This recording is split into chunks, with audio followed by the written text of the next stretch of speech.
Nós já olhamos para aqueles discípulos e a gente lê o que os evangelhos falam sobre eles, e nós temos assim, uma percepção muito crítica a respeito deles, não é? A gente fala mal do Pedro, por exemplo, né? A gente fala que o Pedro é o cara que negou Jesus, né? A gente fala mal do Judas, né, que traiu Jesus, e a gente vai elencando, né? O Filipe, que era meio tapado, né? Então, assim, você vai elencando aqueles apóstolos todos lá, os 12, e você percebe que são pessoas extremamente comuns, e que no nosso olhar crítico, a gente fica pensando assim, se eu tivesse no lugar de Jesus, talvez escolheria outros homens, porque aqueles homens ali, eram homens carregados de defeito, né? Gente que, não sei se teria jeito, né? Pensando assim num trabalho, num investimento, se valia muito a pena investir naquelas pessoas ali. Mas a visão de Jesus parecia ser muito mais otimista, muito mais positiva do que a nossa. Talvez até muito mais otimista e positiva do que a deles, com relação a eles mesmos.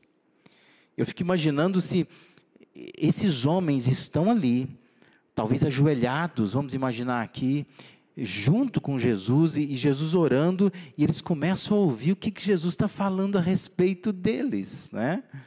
É mais ou menos quando você pede para alguém orar com você, e você fica ouvindo que a pessoa está orando por você, né? O que ela está falando?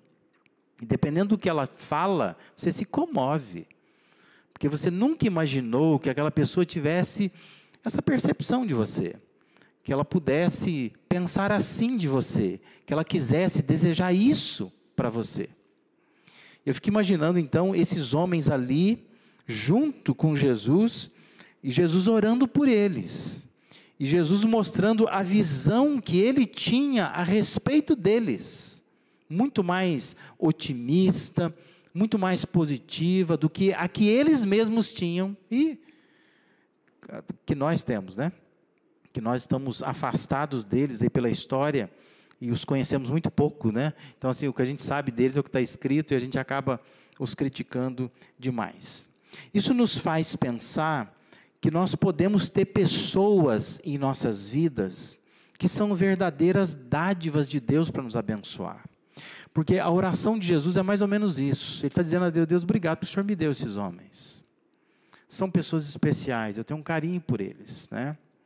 E isso nos faz pensar que Deus também tem colocado pessoas à nossa volta, e às vezes você não tem essa percepção, você é muito crítico, e você não é capaz de olhar de uma forma otimista, positiva, com relação a essa dádiva que Deus está te dando.